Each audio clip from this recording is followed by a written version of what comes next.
ஆழ்மன தடைகளை உன் மனசில் கண்டுபிடிங்க. அதை அப்பளத்தை நொறுக்கிற மாதிரி நொறுக்கி தூக்கி போடுங்க. பயம் காட்டுற ஆள் மனசை திரும்ப பயப்படுத்தி விடுங்க. இந்த செயலை இன்னைக்கு செய்யலை அப்படின்னா அவனை 5 வருஷம் கழிச்சு உன்னோட நிலைமை இதை விட மோசமாக இருக்கும்னு சொல்லுங்க. The Seventh Sense. உங்கள் வாழ்க்கையில் நடக்காத ஒரு விஷயத்த நினச்சி பாருங்கள். அது பணமாக இருக்கலாம், உறவாக இருக்கலாம், இல்லை உங்களோட பெரிய கனவாக கூட இருக்கலாம். உங்களுக்கு அது வேணும், உண்மையாக வேணும். ஆனால் அது இன்னும் நடக்கலை. ஏன்? அந்த ஏன் அப்படிங்கிற கேள்விக்கான பதில் தான் இந்த வீடியோ. ஒருவேளை நீங்கள் நினைக்கிற காரணமே இல்லாமல் கூட இருக்கலாம். உண்மையான காரணம் வேறு இடத்துல மறைஞ்சு கூட இருக்கலாம். சரி, ஒரு சின்ன கதையை பார்த்துட்டு வந்துருவோம். ஒரு சின்ன பையன் ஒருத்தர் தான். அவனுக்கு நீச்சல் கற்றுக்கணும்னு ரொம்ப ஆசை. அவன் டெய்லி நீச்சல் குளத்துக்கு வர்றான், அடுத்தவங்க நீந்துறதை பார்க்குறான், அப்படியே உட்காந்து வேடிக்கை பார்க்குறான். அவனும் கையில் எப்படி ஸ்விம்மிங் போடணும் அப்படின்ற மாதிரிலாம் ஆக்ஷன் கொடுக்குறான். யூடியூப்பில் வீடியோ பார்க்குறான், தண்ணி எப்படி நம்ம இது பண்ணணும், நீச்சல் அடிக்கணும் அப்படின்னு எல்லாமே பார்க்குறான். ஆனால் ஒரு விஷயத்தை மட்டும் அவனால் செய்யவே முடியல. என்ன அப்படின்னா, அவனால் தண்ணிக்குள்ளே இறங்கவே முடியல. அப்புறம் ஒரு நாள் கோச் பார்த்துட்டு, தம்பி நீ என்ன டெய்லி வர்ற எல்லாம் பண்ணுற, ஆனால் என்ன நீ நீச்சல் அடிக்க மாட்டேங்கிற, உள்ளேயே இறங்குனது நான் பார்க்கவே இல்லையான்னு கேட்குறாரு.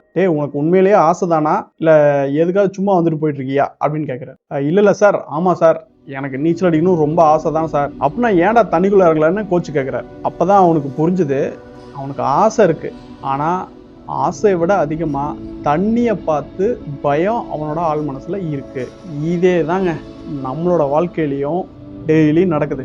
நம்மளுக்கு வெற்றி வேணும், பணம் வேணும், எல்லாமே வேணும். ஆனால் அதை பற்றின தோல்வியை பற்றின பயம் நம்மளோட ஆள் மனசில் அதிகமாக இருக்குது. நம்மளுக்கு அன்பான உறவுகள் வேணும், ஆனால் உறவுகள் மேலே காயப்பட்டுருவோமோ அப்படின்னு பயம் வேற இருக்குது. நம்ம முன்னேறணும்னு விரும்புகிறோம், ஆனால் ஏதோ ஒன்று நம்மளை பிடிச்சி இழுக்குது பின்னாடி. நம்ம ஆள் மனதில் இருக்கிற ஒரு 4 வகையான தடைகளை இந்த வீடியோவில் நம்ம பார்க்க போகிறோம். அது மட்டும் இல்லை, அதுக்கான தீர்வுகளையும் நம்ம இந்த வீடியோவில் பார்க்க போகிறோம். எப்போவோ சின்ன வயசில் ஸ்கூலில் ஏதோ கணக்கு வத்தியை திட்டிருப்பாரு, நீ ஒன்றுக்கு ஆக மாட்ட, நீ லாய்க்கில்லை அப்படின்னு. அங்கிருந்து ஸ்டார்ட் ஆகிருக்கும். தொடர்ந்து ஏதாவது புதுசாக ஒரு விஷயம் ஆரம்பிக்கணும் அப்படின்னா பயம் வந்துடும் நமக்கு. இந்த பயம் அப்படின்றது இன்னைக்கு பிரச்சனை கிடையாது, என்னைக்கோ ஒரு நாள் நம்ம ஆள் மனசில் பதிஞ்ச ஒரு விஷயம். ஸோ இந்த மாதிரி ஏதாவது தடைகள் இருக்குதா அப்படின்னு நீங்கள் உங்களையே கேட்டு. அடுத்து எங்கள் ஊரில் சுப்பிரமணியன் ஒரு அண்ணன் இருக்கார். அவர் காலையில் எந்திரிச்சோன்னே நேராக டீ கடைக்கு போடுவார், ஒரு தம் போடுவார், டீ குடிப்பார், வீட்டுக்கு வருவார், சாப்பிடுவார், திரும்ப டீ கடைக்கு போவார், டீ குடிப்பார், திரும்ப வீட்டுக்கு வருவார், அப்புறம் தூங்குவார். ஈவினிங் மரத்தடியில் போய் உட்காந்துட்டு பேசிட்டு ராத்திரி சாப்பிட்டு படுத்து தூங்கிடுவார். மறுநாள் என்ன பண்ணுவார்? அதே தான் பண்ணுவார். அடுத்த வாரம் அதே தான் பண்ணுவார். போன வாரம் என்ன பண்ணார்? அதே தான் பண்ணார். இப்படியே தொடர்ந்து ஒரு 30 வருடங்கள் இதே மாதிரியே அவர் வாழ்க்கையில் கழிச்சிட்டார். இப்போ நீங்கள் கேட்கலாம், அவர் ஜாலியாக தானே இருக்காரு, இதில் என்ன பிரச்சனை அப்படின்னு. ஆனால் அவர் மரத்தடியில் உட்காந்துட்டு பேசுகிறதும் டீ கடையில் உட்காந்துட்டு அடுத்தவங்ககிட்ட பேசுகிறது என்னென்னா, நான் இந்த வருஷம் நான் இதை பண்ணலான் இருக்கேன், இந்த பிஸ்னஸ் பண்ணலான் இருக்கேன், இந்த ரியல் எஸ்டேட் பண்ணலான் இருக்கேன் அப்படின்னு ஏதோ ஒரு தொழில் பண்ணலான்னு இருக்கேன் அப்படின்னு பேசிக்கிட்டே இருப்பார். ஆனால் அவரோட வாழ்க்கை மாறலை. ஏன்னா ஒரு அடி, ஒரு செயல் கூட அவர் எடுத்து வைக்கல, ஒரு ஸ்டெப் கூட எடுத்து வைக்கல. ஏன் அப்படின்னா அவரோட ஆழ்மனம் கம்ஃபர்ட் ஜோன்னு சொல்கிறத விட பழகின இடம்.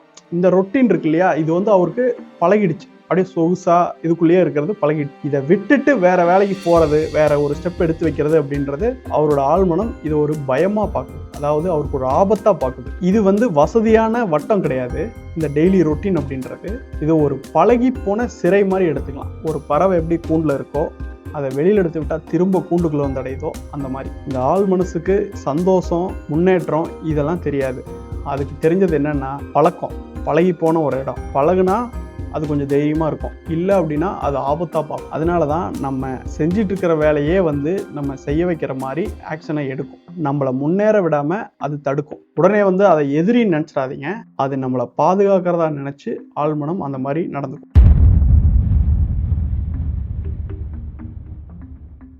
3வது தடை, ஆள் மனசோட ஒரு பகுதியாக செயல்படுற ஒரு ஃபில்டர், RAS ஃபில்டர் அப்படின்னு சொல்லுவாங்க. நம்ம என்ன நினைக்கிறோமோ அதை தான் நம்ம கண்ணு முன்னாடி காட்டும். இப்போ உதாரணத்துக்கு, நீங்கள் உங்கள் வீட்டில் இல்லை நீங்கள் எங்கே இருந்தாலும் சரி, உங்கள் சுற்றி இருக்கிற சிகப்பு கலரில் என்னென்ன பொருள் இருக்குதோ எல்லாத்தையும் பாருங்கள். ஒரு 30 செகண்ட் டைம் எடுத்து சுற்றி சிகப்பு கலரில் இருக்கிற பொருள் எல்லாம் பாருங்கள்.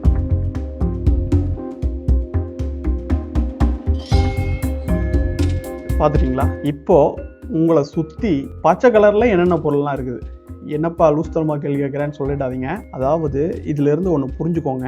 உங்களுக்கு உடனே ஞாபகத்துக்கு வரல, அதாவது பச்சை கலரில் என்ன பொருள் இருக்குது அப்படின்றத ஞாபகத்துக்கு வரல அப்படின்னா உங்களோட கவனம் சிவப்பு கலர் பொருளை தேடிட்டு இருந்தது. அதனால உங்களால் பச்சை கலரில் என்னென்ன பொருள் இருந்தது அப்படின்னு சொல்ல முடியாது, ஞாபகத்துக்கு வராது. இதே தான் நீங்கள் ஒரு தொழில் தொடங்கணும்னு நினைப்பீங்க, அதில் இருக்கிற டிஸ்அட்வான்டேஜ் எல்லாம் தெரியும். நீங்கள் பணம் சம்பாதிக்கணும்னு நினைப்பீங்க, ஆனால் பணக்காரங்கன்னா கெட்டவங்க, பணக்காரங்கன்னா சரியில்லை, பணம் திமிரில் ஆடுறாங்க. இந்த மாதிரி பணம் ப்ளஸ் நெகட்டிவ் உணர்வுகளை ஆள் மனசு சொல்லிக்கிட்டே இருக்கும். இந்த ஆழ்மனம் எந்த மாதிரியான உணர்வு நிலையில் இருக்குதோ அது சம்பந்தமான விஷயங்களை தான் உங்கள் கண்ணு முன்னாடி இந்த ஆர்ஏஎஸ் ஃபில்டர் வடிகட்டி காட்டும். அதாவது இதுதான் வந்து ஈர்ப்பு விதி அப்படின்னு நம்ம சொல்லுவோம், எண்ணம் போல் வாழ்க்கைன்னு சொல்லுவோம். அதுக்கு பின்னாடி இருக்கிறதெல்லாம் இந்த ஆர்ஏஎஸ் ஃபில்டர் தான். என்னால் முடியாது அப்படின்னு ஆள் மனசு நம்பிச்சு அப்படின்னா உங்களால் ஒரு ஸ்டெப் எடுத்து வைக்க முடியாது. அதில் இருக்கிற தடைகளையே தான் உங்களுக்கு கணக்கு தெரியும். இந்த மாதிரி மனநிலையில் இருக்கிறது உங்களோட மேல் மனசு, நனவு மனம், கான்சியஸ் மைண்ட் வந்து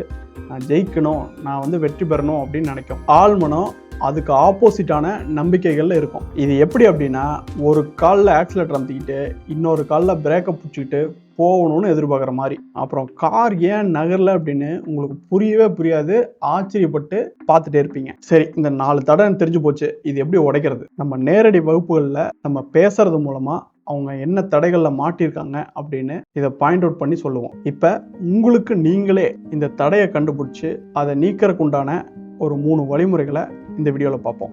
எதாக இருந்தாலும் ஏதோ ஒரு தடை இருக்குது.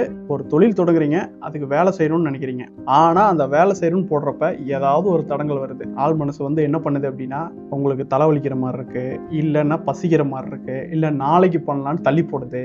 இந்த மாதிரி தள்ளி போட்டுக்கிட்டே வருது. அந்த வேலையை செய்ய லைட்டாக பயம்னு உங்களுக்கு தெரியாது, ஆனால் ஏதாவது ஒரு காரணம் தெளித்து வச்சுக்கும். அந்த காரணம், இந்த காரணம், அவன் சரியில்லை, அவன் வரட்டும், இது வரட்டும், அப்படியே சொல்லிக்கிட்டே போயிட்டே இருக்கும். வருஷ கணக்காக கூட இந்த மாதிரி சொல்லிட்டு போவோம், தள்ளி போட்டுக்கிட்டு போவோம். அந்த மாதிரி ஏதாவது செயல்கள் இருந்ததுன்னா 5 4 3 2 1 அப்படின்னு எண்ணிட்டு உடனே அந்த செயலை ஸ்டார்ட் பண்ணிடுங்க. அதை பற்றி யோசனையே பண்ணாதீங்க, உங்களோட மைண்டுக்கு க்ளூவே கொடுக்காதீங்க. இமீடியட்டாக ஒரு அதிரடியாக சிங்கம் படத்தில் எப்படி இந்த சூர்யா போவாரோ அந்த மாதிரி ஸ்டார்ட் பண்ணிடுங்க, ஆக்ஷனில் இறங்கிடுங்க. அப்புறம் ஒரு 2வது ட்ரிக், அதாவது வேலையை நினச்சி பார்க்கறது. பெருசாக நினச்சி பார்ப்பீங்க. ஒரு பில்டிங் கட்டணும்னு நினச்சிருக்கீங்க, ஒரு பில்டிங் கட்டணும்னு நினச்சிங்க அப்படின்னா அதுக்கு இடம் பார்க்கணும், ப்ளூ பிரிண்ட்டு போடணும், அதை வந்து டிஸ்கஸ் பண்ணணும் 4 பேர்த்துக்கிட்ட, அது உங்கள் டிசைன் உங்களுக்கு பிடிச்சிருக்கணும், அதுக்கப்புறம் மேஸ்திரி, என்ஜினியரு இப்படின்னு 1000 கணக்கான சின்ன சின்ன வேலைகள் இருக்கு. இதை எல்லாத்தையும் யோசிச்சு மண்டை குழம்பி பயந்து அப்படியே நின்றுட்டே இருக்கும். உங்களோட ஆழ்மனம் அப்படியே நின்றுட்டே இருக்கும். இதுக்கு பதிலாக என்ன பண்ணலாம் அப்படின்னா, குட்டி குட்டி வேலையா பிரிச்சிடுறது. இன்னைக்கு நம்ம இடம் பார்க்கறதுக்கு மட்டும் போறோம், இன்னைக்கு ஜஸ்ட் ஒரு ஃபோன் கால் மட்டும் பண்றோம், அவ்வளவுதான். அப்படிதான் வந்து உங்க வேலையை வைக்கணும். டக்குன்னு ஃபோன் கால் எடுத்து பண்ணுவீங்க, பண்ணிவிட்டு அடுத்தது வாங்க அப்படின்னு கூப்பிட்டா பார்க்கவும் போயிடுவீங்க, அது வேற. ஆனால் நீங்கள் நினைக்கிறது வெறும் ஃபோன் கால் மட்டும்தான் பண்ணுவேன் அப்படின்னு நீங்கள் நினைக்கணும். அப்போ தான் அந்த வேலை ஸ்டார்ட் ஆகும். இப்போ என்ன சொல்ல வரோம் அப்படின்னா, டெக்னிக் என்னென்னா, ஒரு வேலை பெருசாக பார்க்காம குட்டி குட்டியாக அதனோட ஸ்டார்டிங்கை மட்டும் பார்க்கறது, அந்த சின்ன சின்ன வேலையை ஒவ்வொன்றா முடிக்கிறது. 3வது ட்ரிக் என்னென்னா, கவர்மெண்ட் எக்ஸாமுக்கு ப்ரிப்பேர் பண்ணுறேன் அப்படிம்பாங்க. அவங்க இன்னும் வந்து எந்த ஸ்டெப்புமே எடுத்து வைக்காமல் இருப்பாங்க. அவங்களுக்குள்ள ஒரு பயம் இருக்கும். நீங்கள் ப்ரிப்பேர் பண்ணாமல் விட்டீங்கன்னா இன்னும் 5 வருஷத்தில் இதே வேலையில் தான் இருக்கணும், டெம்பரவரி ஜாப்பு இப்படியே தான் ஓடிட்டு இருக்கணும். இன்னொருத்தன் உங்களுக்கு கிடைக்க வேண்டிய அந்த கவர்மெண்ட் ஜாப்பை வாங்கிட்டு உங்களை விட திறமை குறைவாக இருக்கும், அவன் அப்படியே போயிட்டே இருப்பான். இதை வந்து உங்கள் ஆள் மனசுக்கு கண்ணு முன்னாடி நிறுத்துங்க. சொல்லப்போனால் பயம் காட்டுற ஆள் மனசை திரும்ப பயப்படுத்தி விடுங்க. இந்த செயலை இன்னைக்கு செய்யலை அப்படின்னா அவனை 5 வருஷம் கழிச்சு உன்னோட நிலைமை இதை விட மோசமாக இருக்கும்னு சொல்லுங்கள். பயந்து போய் தான் ஆள் மனசு வந்து இந்த செயலை செய்ய மாட்டேங்குது. இது புது வேலை, நமக்கு வந்து எனர்ஜி வேஸ்ட் ஆகும் அப்படின்னு. நீங்கள் இந்த செயலை செய்யலைன்னா அவனை நீ 5 வருஷத்தில் வந்து ரொம்ப உன் நிலைமை மோசமாக இருக்குன்னு அந்த பயத்தை ஆள் மனசுக்கு காட்டினீங்க, அதாவது சிந்தனை பண்ணி பார்த்தீங்கன்னா இந்த செயலை செய்யறதுக்குண்டான சக்தியை உங்களுக்கு அது கொடுக்கும். இதன் மூலமாக நீங்கள் இந்த கவர்மெண்ட் எக்ஸாமுக்கு ப்ரிப்பேர் பண்ணுறத ஒரு டெய்லி ஹேபிட்டாக ஆரம்பிக்க முடியும். ஸோ எல்லா வழிமுறைகளும் திரும்ப ஒரு தடவை சொல்லிடுறேன். ஃபஸ்ட்டு இந்த மாதிரியான ஆழ்மன தடைகளை ஏதாவது இருந்தது அப்படின்னா உங்கள் மனசில் கண்டுபிடிங்க, அதை அப்பளத்தை நொறுக்கிற மாதிரி நொறுக்கி தூக்கி போடுங்க. அதுக்கப்புறம் உங்கள் இலக்கை நோக்கிய பயணத்தில் ஓடுறதுக்குண்டான உங்கள் ஆள் மனசு நம்பும்படியான அஃபர்மேஷன்ஸை சொல்லிக்கிங்க. அதுக்கப்புறம் கிடைச்சிடுமா கிடைக்காதா, நான் அதை அடைஞ்சிடுவேனா அடைஞ்சு மாட்டேனா அப்படின்ற சந்தேகத்தையெல்லாம் தூக்கி கடவுள்கிட்டையோ பிரபஞ்சத்திட்டையோ கொடுத்துட்டு உங்களோட கவனத்தை 100% அதுக்கு உண்டான வேலையில் போடுங்க. வேலையும் ஒரு இலகுவாக ஜாலியாக ஒரு மைண்டில் ஸ்ட்ரெஸ்ஸே இல்லாமல் ஜாலியாக செய்ய தொடங்குங்க. ஒரு நாளைக்கும் ஒரு படி முன்னேற்றம் இருந்தால் போதும். மொத்தமாக யோசிச்சுட்டு மொத்தமாக கற்பனை பண்ணிக்கிட்டு அப்படியே அதே இடத்துல நின்றுட்டு இருக்க வேணாம். இந்த மாதிரி பண்ணீங்க அப்படின்னா எந்த இலக்கை அடையிறதும் உங்களுக்கு பெரிய கஷ்டமாகவே தோணாது. இலக்கை அடைஞ்சிட்டோம் அப்படின்றது கூட பெருசாகவே தோணாது. நம்முடைய வேலை என்னென்னா, இந்த தடை இருந்ததுன்னா அதை தூக்கி போடுறது, செயல்படுறதுக்கு உண்டான மனநிலையை சரியாக வச்சுக்கிறது, தொடர்ந்து செயல்படுறது. நீங்கள் விதி அப்படின்னு நினச்சதெல்லாம் உங்களோட ஆள் மனசில் இருந்த பழைய பதிவு மட்டும்தான். தடையை கண்டுபிடிச்ச உடனே உங்களுக்கு மாற்றம் அப்படின்றது நடக்க ஆரம்பிச்சிருச்சுன்னு அர்த்தம். அடுத்தடுத்து இதை செயல்படுத்துங்க. உங்களுக்கு வெற்றி அப்படின்றது காலையில் எந்திரிச்சோடனே சூரிய வர்ற மாதிரி தானாக எப்போ வருதுன்னே தெரியாமல் உங்களை அடையும். இதை செயல்படுத்தி பாருங்கள். நன்றி நண்பர்களே. நம்ம அடுத்த வீடியோவில் சந்திப்போம்.